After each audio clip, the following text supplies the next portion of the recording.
Well, what's up, everyone? Thanks for joining us today for the 1004 show. It's episode 58 with the rebel Yogi herself, Jessica Glendinning from Charlottesville, Virginia. You can check her out at jessicaaustin.com. That's Jesca Austin.com.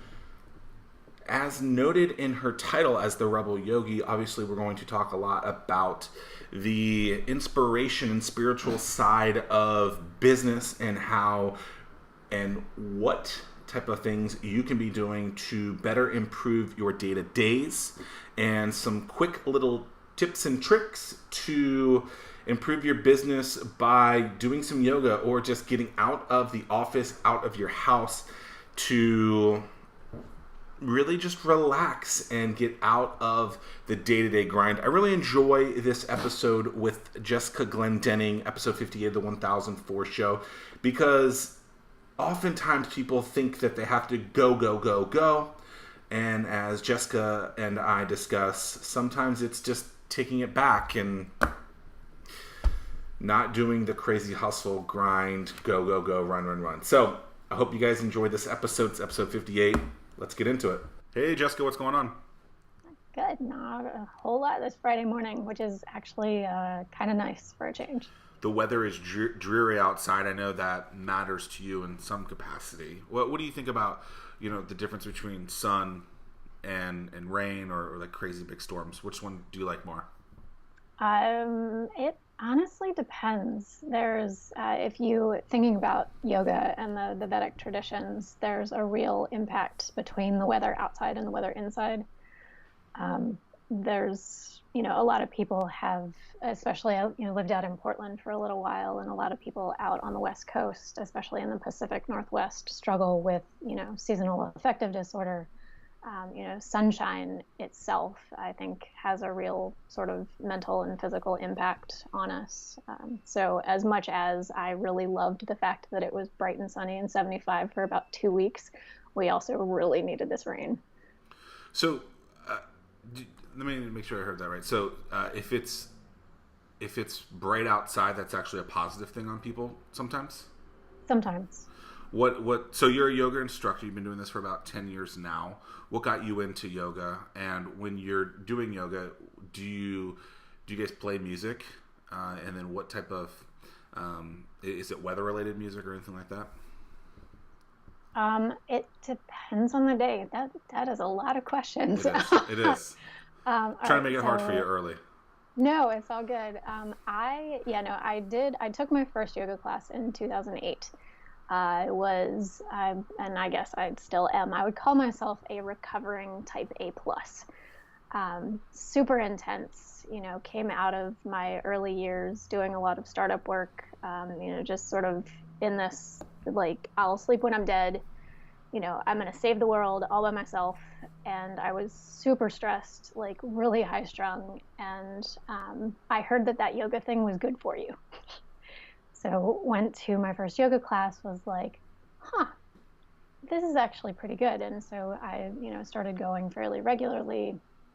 And it wasn't until, I think it was about 4 years ago now, that I realized that I was sitting down working with a business coach, and she and I kept talking about stuff, and she would bring up yoga, and she's like, maybe this is something more. And I was like, no, it's just something I do. And as I kept working with her, I kept realizing that it was one of the non-negotiables in my life, that no matter what else was going on, that my yoga practice was something that, even if I had no money, I was going to figure out how to, to get into a studio.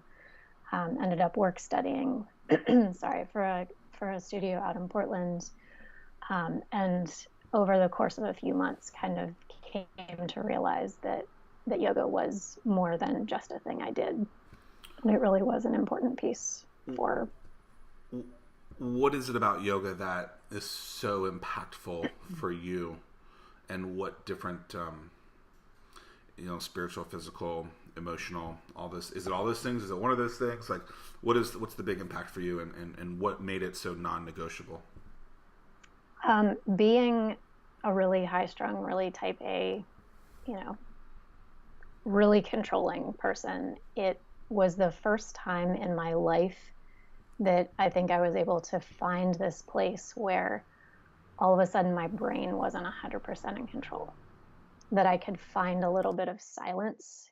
I've always been the kind where, you know, there's always something going on in my head. Like I'm always kind of thinking ahead or thinking about things and, working through problems. And, I lay down in bed at night and it just like this spiral, it goes and it goes and it goes. And to find that place where suddenly it's like, oh, this is what it feels like when I have a little bit of space from my thoughts. How quickly when you started doing yoga did that start happening? That aura start happening? I don't know if I was aware of it at first. And I know that sounds weird, but I think we have the tendency to be kind of out of touch with with our bodies, generally speaking. These days we're in a society where we spend so much time go go go, like do.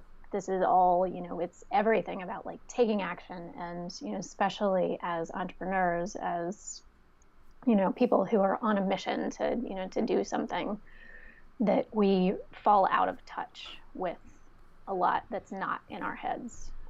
And so I think probably for the first little bit, it was,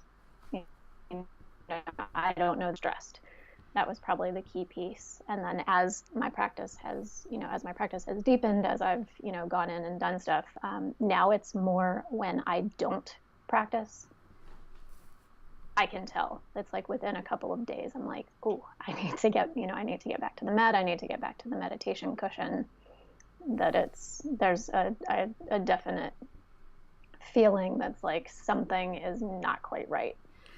When you're in the studio, how quickly do you start having that effect? Is it like as soon as you sit down? Does it take a couple of minutes? You personally, how quickly does that do you start feeling okay? I'm in the right place. So these days, I have one studio here in Charlottesville that I primarily teach at, and then I have a home practice. And honestly, it's for both of those. It's as soon as I walk through the door with the intention of being there. The studio that I'm at, and I've found this with a lot of the studios that I've been a part of as a student and as a teacher, that there really is just this sort of like an energy. It sounds a little woo, but there is definitely, like, when I walk through the door of certain places, I can tell that this is a place where it's just, there's something about it that you get permission all of a sudden to stop and to slow down and to just be able to breathe and be. And it's a really nice change from the rest of the world. As you say that, and I don't do this, and I don't mean to be disrespectful in any kind of ways, but it kind of sounds like the person who is working in an office that is looking for that smoke break, and then they get out, they light up the cigarette, and it's like, all right, I'm good for a couple of minutes, and then obviously it comes back when they go back in, but it's that immediate, like, I can walk through the doors and get that thing that I was looking for. Except with yoga, obviously it's not a detriment to the body like a cigarette would be. How have you found that other entrepreneurs can immediately walk through that door and start feeling better? Like what do you tell to them so that they can have that thing happen, whether it's in your doors, their own doors, whatever it might be, to just get that kind of feeling come through? Because I think a lot of us do go through those stressful days. We are go, and to have that the light at the end of the tunnel and get to it, I think a lot of people would be excited about that. Yeah. So let me answer this in sort of two stages. One, and I think you were interested in touching on this in the interview anyway, so I'm gonna broach it now. One of the things that I am working with and have been bringing into my classes, into the mindfulness stuff that I do with entrepreneurs, is this idea that mindfulness doesn't necessarily mean sitting down on a meditation cushion. That we have this tendency to box things so that we can understand them. As like when you hear mindfulness, a lot of people think, oh, that's hippie woo woo, sit on a meditation cushion. Yoga is a certain thing to people. And I am really offering that there are different ways to approach it, and not everything is going to work for everyone. So anyone who says like, oh yeah, everyone should do yoga or everyone should do this style of meditation, like no, try it and see if it works.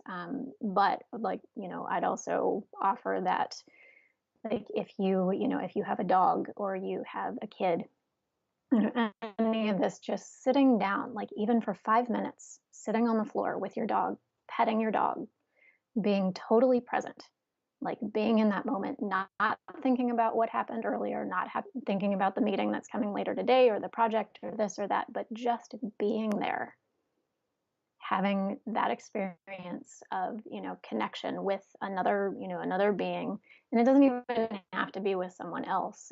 The other day I was out laying in the hammock, and I was like, all right, I'm going to give myself a break. I haven't quote unquote meditated today. I was like, but I laid out there for 10 minutes just listening, like listening to the wind in the trees, listening to the insects. And it just was a chance to sit and be really present for a few minutes. So along those lines, it's part of this is that it is a practice, and we do have to start somewhere. And we start with, I think about it a little bit like a laboratory. The way that I'm teaching things now is, here are little tastes of different things. Here are some ways that we can approach this. Maybe it comes through, breath work. Maybe it is, meditation. Maybe it's something totally different.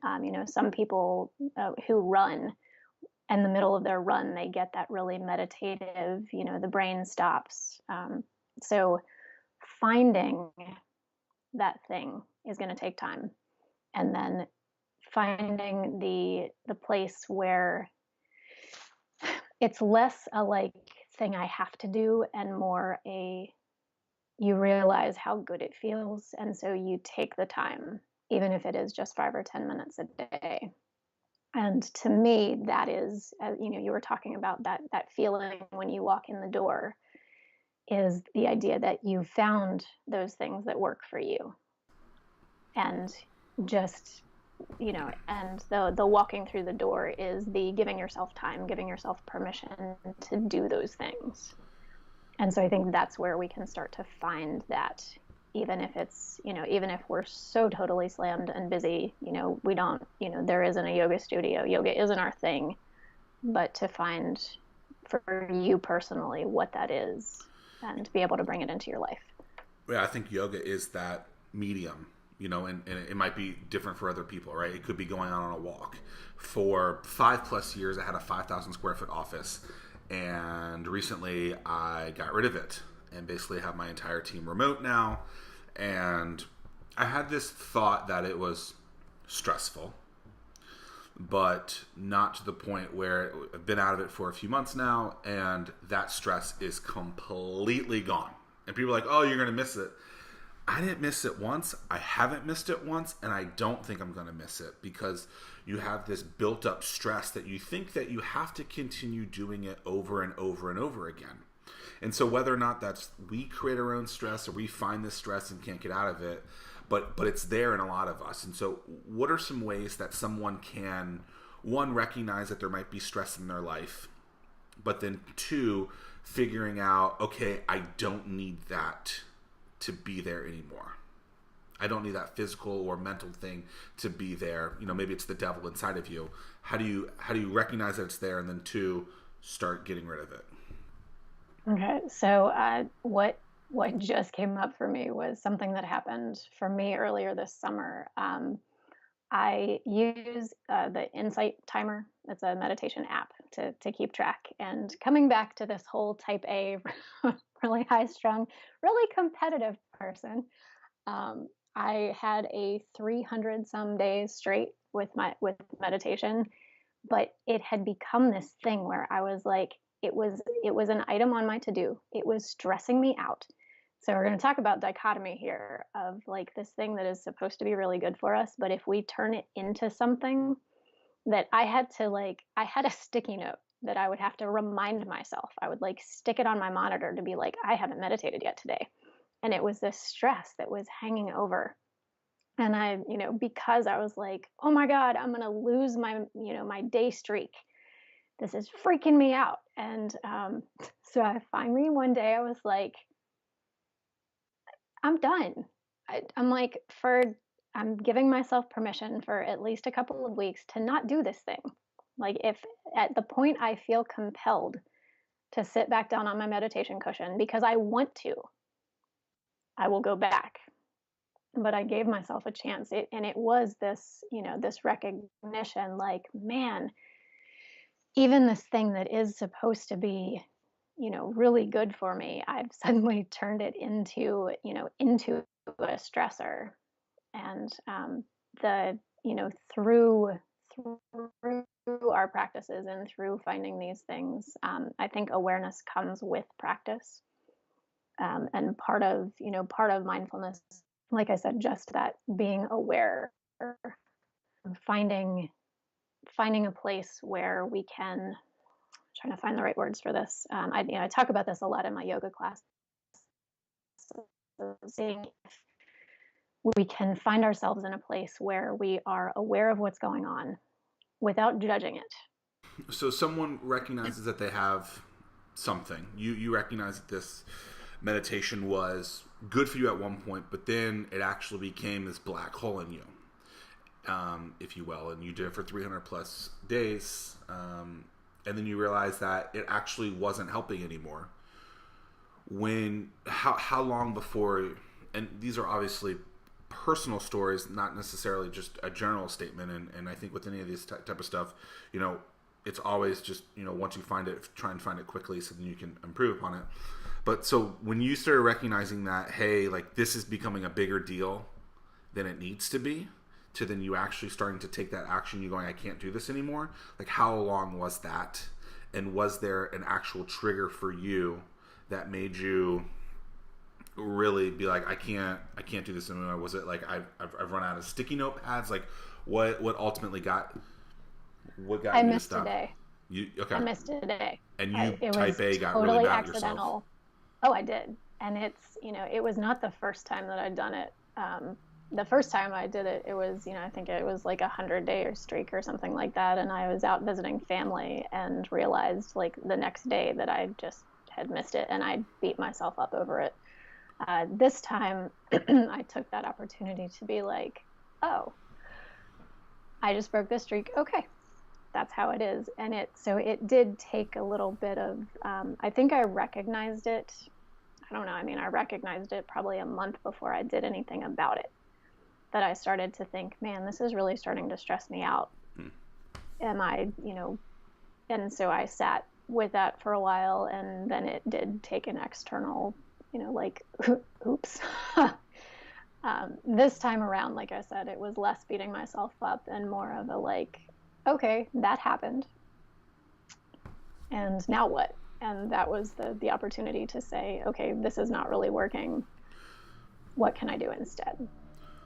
Would you say it was becoming a habit to do it every day, or is it more of a chore? It was a chore. What would you say the difference between a habit and a chore is? And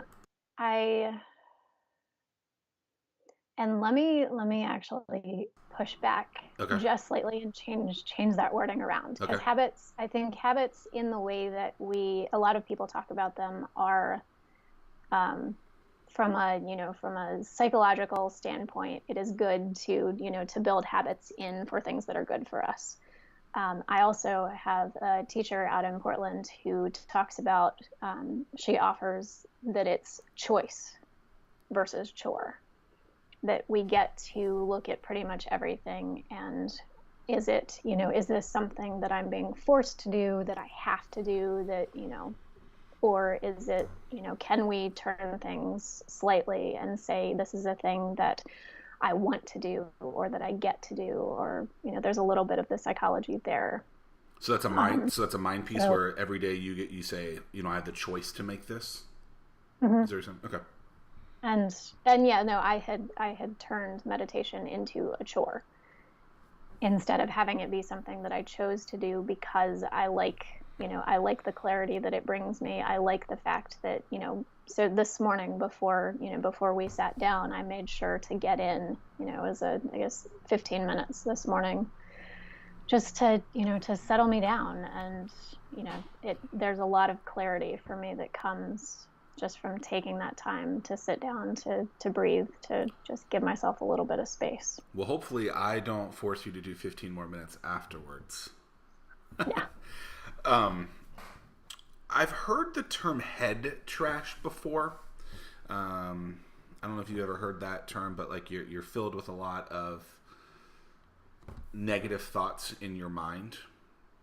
When you started going through this in '08, did you have a lot of that in your mind? And have you seen a dramatic difference in it when you start seeing, and I guess we'll start with that. Yeah, that was a long time ago, but as I recall, yes, it was, and I think it's been, my whole life. Like I said, I tend to overthink everything and have always had that kind of brain spinning. I don't know about more particularly like the negative side of things. Sometime, I honestly don't remember the time frame on this, but sometime in the past, probably like 5 years, I did have this realization that the way that I was presenting a lot of things, like in my speech and my writing, there was a real kind of, without me realizing it, there was a real negative spin to everything. And in that realization, spent a good deal of time attempting to at least phrase things differently and start to give myself the opportunity to look at things again, coming back to this choice not chore, that there's there are kind of two ways.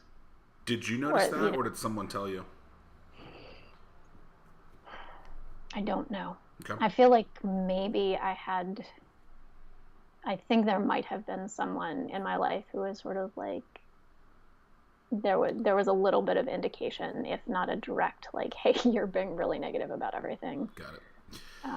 Are there things that you do to supplement the mindfulness? So not just the yoga, not just the meditation, but is there something like you journal, you write, you walk? Is there something else that you found that really is a good supplement to it as well? It kind of depends on the day. Like I have a bunch of different things. Like I personally have a real affinity for the hammock, like the backyard, and to just go out and just chill out for a couple minutes. It's like that's my work break sometimes. Like really nice days, I'm like, I'm just gonna go lay in the hammock. There is something about a hammock that is just beautiful. We have 2 dogs, and so just getting a chance to sit down and spend some time with them. I refer to them as fuzzy therapy. Just being able, there's something about animals that's been my entire life that it just feels like I don't know, there's something that helps with stress for me when I'm around them. We are lucky here in Charlottesville to have a pretty good trail system around the city, and some decently bikeable, walkable sort of infrastructure. It's not perfect, but we're working on it. So walking, the other morning I was actually, I take the long way when I ride my bike to the yoga studio, because I get to drop down onto the Ravenna Trail, which runs by the river along here, and then cut up through some neighborhoods to get to the studio. And had this amazing moment of gratitude this past weekend. It was really nice. It was getting ready. I think the next day it started raining, but it was still that nice, beautiful fall weather. Early in the morning, Saturday morning, on my bike on the trail. And it was that, I didn't expect to find it. It was more like that was my morning commute. And in the middle of that, just had this moment where the sun was starting to rise, and it was just, amazingly grateful to be in that moment and to be having that experience. I think a lot of people don't get those moments anymore because whether type A or competitive, but we're just too much on the go, right? We're too much running around. And I think for years I was in a similar sense. Over the last few months since I basically, took my team and said, let's go all remote, let's work where we want to work. I've been able to do things that I haven't done for years. Walk my dog for an hour a day. And it's these little things that it's nice to have them back. As you're talking with other entrepreneurs, how do you tell them, like, hey, like, get out? And, like, do they need that aha moment to get out? Because I think a lot of times, like, you need something like so abrupt or something big to happen for you to get yourself out of that moment and then realize that, hey, like, I don't have to actually be doing that thing for 24/7, 365. I can be doing it a lot less, and I can have a lot more powerful life if I get out of my own way. Mm-hmm. I honestly feel like for the most part, people need to discover it themselves. I don't think that telling people what they should or shouldn't be doing works. I think there are ways that that I can support people in figuring that out. I think there are probably, like you've done with your company, there are ways for companies and for, coworkers and colleagues. And, so there's ways that we as fellow humans can start to show that. Like, if we live this thing and we offer that opportunity to the people who are around us, to the people in our companies, you can open the door, but you can't force people to go through. What about innovation? I know you've been touching on innovation a lot over the last few years. What is innovation like to you? So to me, it's the idea that and I'll give some context for, like, right now in this moment, we're living in a world where the narrative that we're being fed is that everything is really negative. It's really violent. It's like, it's us versus them. It's this idea that we're constantly fighting, and that if we're not fighting, we're sticking our heads in the sand. And rather than spending so much time fighting, even if it's fighting for something, you look at activists and sort of the people who want to make the world a better place, but they're fighting for something. And the dictionary definition of fighting is to oppose action. So we're stuck. We're slamming our heads into the others, and we spend so much time just stuck in the muck. And so to me, to be innovative is to take an opportunity to rise up. So to rise above that, to look at things in a completely different way, that it's the opportunity to take something and, rather than innovation being just, like if you go to IDEO and to design thinking, it's not just building a better mousetrap. It's looking at the situation, the whole situation. We get to look at things a little more holistically. You take the opportunity, instead of looking at, here's this one problem, I'm going to make a solution. Like, let's step back and figure out, is there something else? Like, is there something at the root of this that we can do differently? That we can, it's just, to me, it's an opportunity to think differently, to think bigger, to open up to greater possibility, and to make the world a better place without so much resistance and fighting and the things that we were kind of getting stuck in a little bit. Where you mentioned you think it's someone has to discover life for themselves. Do you think that innovation is the same, where you have to discover it for yourself, or do you think there are ways? So you mentioned the mousetrap. Like, how do you put yourself into that to really understand the world as the mouse, I guess, if you will? How do you understand innovation? And is it kind of the same where you have to discover it, like mindfulness?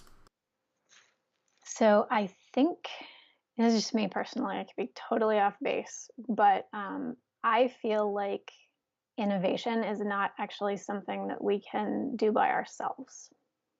And I, as I was reading up on the stuff that you've been doing with Hatch and where I feel like one of the articles was saying that, one of the great things that you do is you put a whole bunch of brilliant people into a room together and you stand back. And I feel like that's really a beautiful thing, is that we get the chance to, we have our own experiences. I have my lens through which I view everything. And it's one experience, it's one data point.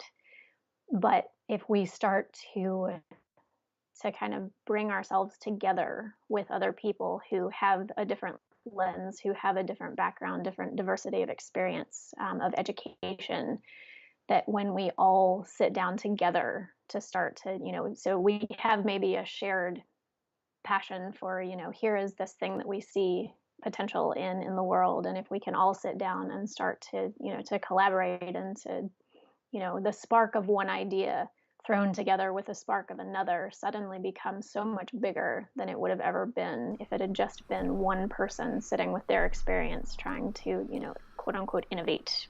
Yeah. And so that's really interesting. So I'm going to try and put all these things together now. So putting people in this room, that is very powerful.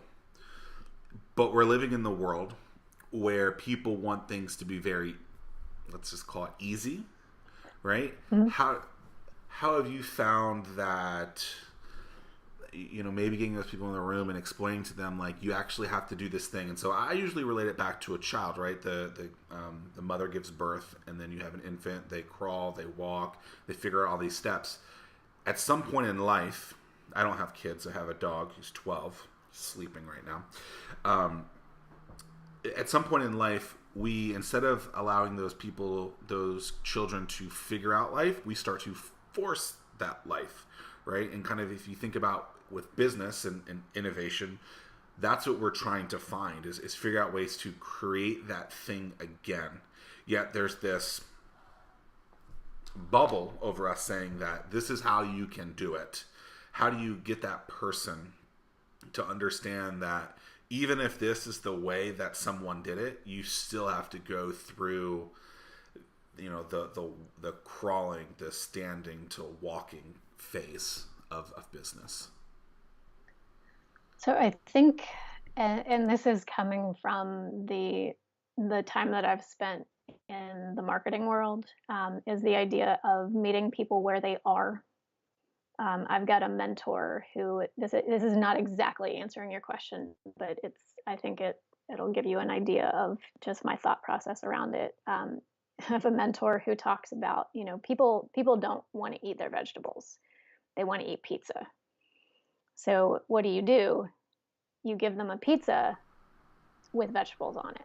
It's like, so it's meeting them where they are, giving them what they want, yeah, and also integrating what it is that they need in there. And then I don't know. I mean, I feel like there's a real place where the entrepreneurs who make it are the ones who, through, maybe they figure it out on their own, or maybe they have a mentor who kind of helps them see that they do have to go through all those phases. Like, they've got to crawl before they can walk, before they can do that, or they fall down enough times that they kind of figure it out on their own. Sure.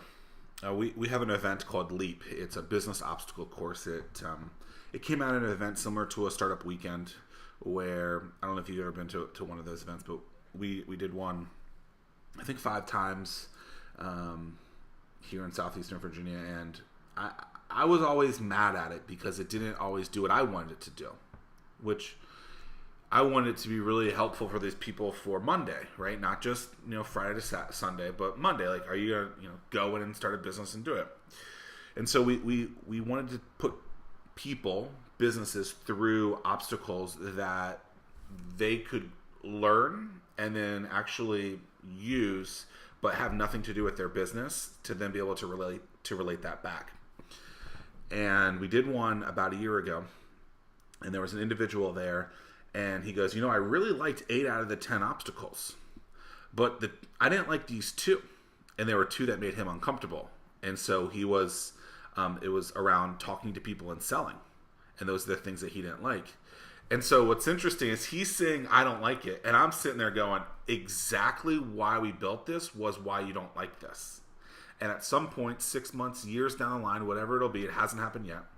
But I know he's going to come back to me and say, I learned a lot from that experience because you put me in an uncomfortable situation to learn something. And so how have you found that people getting in uncomfortable situations can get to that next step in the evolution of their life or their business? I think a lot of people try to avoid uncomfortable situations. Right, sure. So kudos to you guys for designing something that, that was able to push those boundaries. It was a little criticism. bit. It was criticism when we got it. But I took it as a very positive thing, knowing that, hey, I actually helped this person. He just doesn't know it yet. Oh yeah, no, I mean, I think about parents in that situation, right? I also am not a parent, but I look back at at my childhood, and I went through the phases where I was not happy that my parents were enforcing the rules that they were, and I was like, I could look back and be like, my parents didn't let me, I was allowed to watch one TV show a week and this and that. And, and then I look back and in my 20s, I was like, thank you guys, thank you for seeing this for me and, giving me the opportunity to not spend my childhood staring at a screen. While I didn't appreciate it in the moment, it was looking back on it. So I think there are probably some people who have the wherewithal to begin to put themselves into uncomfortable situations. There are probably, for the rest of us, it's more that we end up getting put into those situations without intentionally finding ourselves there. And then others who, I guess, have the good fortune, they probably don't think it in the moment, but to have other people who I don't want to say put them in uncomfortable situations, but provide that in the way that parents do. Yeah, I mean, it's forcing someone into something, and that can turn into a negative, and it can spiral down to be really bad. And I think we've seen it many times. I've often wondered in the religious world if families that force their children to go down this path, if they go through a negative situation, is there a reason because of the forcefulness of that? I have no data to back that, but I've always wondered, like, you got these families that make their kids go through this thing, and then 20 years later they're like, I was forced to this, I'm gonna do the complete opposite. And I think it's a similar thing. What have I missed that you want to talk about? I think we've honestly touched on most of it. I wanted to, the one last thing is you're talking about this idea of forcing stuff. Yeah. If I have learned nothing else in my life, is the idea that there are just certain things, like there's a difference between working hard to make something happen and trying to force something to happen. And everything in my life that I have tried to force, some of it has potentially come to being and then fallen apart, or just has not happened. So there's a little bit of, for me and my experience is in one of the things that I teach actually as well in this, as part of innovation, is the ability to tap into our intuition and to kind of gut check things that we maybe realize as we're trying to force stuff to happen, that maybe I should ease back on this a little bit and see, do what I can to support it, do what I can, do the hard work behind the scenes, not like, oh, I'm just going to leave everything up to, to fate. And if it's meant to be, it's meant to be. But somewhere in the middle of that, giving things enough space so that if they're going to happen, it happens maybe not in the way we expected, right? Yeah. You were talking about these pieces that it was like it didn't happen the way I wanted it to, but if we look back, it may have happened in just the way that we needed it to. One of my favorite quotes is "Everything happens for a reason." I first heard it on the TV show Lost. I still think it's probably the best TV show of all time. But I think that's a really important point that you're making, though, is that it doesn't happen when it's forced. It doesn't happen when you're going after and you think it's going to happen. And I've been doing Hatch for almost a decade now, and a lot of people would say you've done a lot. I would disagree with that and say, well, I have, but I haven't gotten to where I've wanted to yet. And oftentimes, when you think something's going to happen, and you really push for it, but you don't do the things that you know you need to do, the little nitty gritty things, it doesn't succeed. And I know whether it's putting on an event or trying to talk to someone or just thinking that because you've been there for a long time it's going to work, like, it doesn't work that way. And they are some of the most famous entrepreneurs in the world have been able to create amazing companies. And then when they try to do it a second time, they don't. And so, every time it's like, hey, you have to do these steps. You have to be present. You have to make sure that you actually reach out to someone. And so one thing that I love to live by is, raise your hand, because you never know what's going to happen. Right? And so if an opportunity comes up, raise your hand, see where that opportunity goes. And if it doesn't seem to be the right fit, say no later or get out of that situation then. But oftentimes there's situations, whether it's people praying or wishing or hoping for something to happen, then that thing actually is happening. They get the opportunity, they don't raise their hand, and it goes away. And just because it didn't look the way they wanted it to, like I host a TV show, and I raised my hand, and it didn't really happen the way that I thought it would happen. I had to keep pushing for this opportunity, but had I never raised my hand, I wouldn't have this opportunity to host a weekly show on ABC. But we're constantly asking for these opportunities, and then when that opportunity gets in front of us, we shy away from it, and we get terrified. Yeah. I want to ask you a series of quick questions that should be pretty easy to answer. And they can be business, spiritual, mindfulness, yoga, whatever, however you want to answer. What is your favorite tool to use for life or business?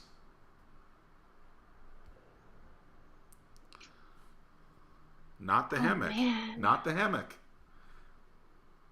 All right. The breath. Okay. Like breathing. I can give you a bigger explanation. Yeah. Go deeper. Yeah. Okay. So one, and I personally struggle with this one. In the yogic tradition, breathing is such an important piece, and yet I hate doing it. And I also recognize that, if you go to just the biological, like if you look at science, right, our bodies are kind of like engines, and we need fuel. And it's not just food and water, but air. Like oxygen is such a just huge building block for our bodies that when we get really stressed, we tend to breathe really shallowly. So we get, our entire torso contracts, and so our lungs don't have space to expand. So we breathe really shallowly, we take in less oxygen, and we're starving our bodies. So the idea that we can take a deep breath, that we can let go and expand and really fuel our bodies in a way that maybe we don't even realize. The difference between okay, so there's a couple different, take a deep breath and count to 10. There's that whole thing that if you're angry when you're little and your mom says, here's this way to do this. That breath, that pause, it's so many different aspects. It's the space that you give yourself. It's the moment of sort of refreshing your body, refreshing your brain. It's everything all in that one moment. And it's, touching on the spiritual side of things. The only thing we have is right in this moment. The past is gone, the future has yet to happen. And the breath is here in this moment. If there's nothing else that is constant, it is breathing. Well, that's powerful. That was great. Um, what is your favorite book, or a book that you like to look back on and say this made a big impact? See, that is a dangerous question because I grew up, I'm such a bookworm from the time that I was little. I started reading really, really young and have spent my entire life. That's like asking a parent to pick their favorite kid. What book do you recommend Um, often to other people then? how about, well, okay, so how about we'll do what is the book sitting closest to me? Okay. Have you read it? Because I have gotten, God, it's a huge, so Tim Ferriss, the Okay. Tools of Titans Okay. is sitting on my desk right now. I've gotten through, let's call it a fifth of it. It's a thick book. It is. I've seen it. Okay. And then, yeah, no, I have a whole, like, my shelves are all full of, like, the yoga stuff, the business stuff, got all sorts of fiction, and, like, I'm constantly, So a book constantly a book reading. like Tim Ferriss's, whether it's the 4 Hour series or the Titans book that you have on your desk, how do you implement some of the strategies that he or others in his workings are recommending? So I have a ridiculous number of post-it notes sticking out of the book right now, where I have sort of a running list of, like, here are the cool things he talked about, and like I said, there's so many post-it notes sticking out of the top of the book right now. Well, And as I learned from you, you have the choice to do what you want with those things. It doesn't have to turn into a Mhm. habit. See what I did there? Favorite? and Yeah. and you're right, is like, what am I actually doing with this? And maybe not a whole lot. I tend to look at things because I've spent a career teaching in some way or other. I tend to really believe that we, with any teacher we have, we take things in, we keep the good stuff, the things that really resonate with us, the things that work for us, and we allow the rest to go. And so there are, in any book that I'm reading, in anything that I'm doing, it's all just gathering these little pieces and, you know, I read his book, The 4 Hour Work Week, about this time last year. I'd been recommended a million times. Took a couple days. I think that book can be summed up in one sentence though. Bulk your life, right? Everything is about bulking, right? So anyone that hasn't read that book, all you have to do is do everything in bulk, and you'll be fine. No, but it was good. That other one, that book's thick. I'm a little scared to read something that's big because I'd be at 1/5 through as well. What is your yeah. Well, and it part of it too. Sorry to interrupt.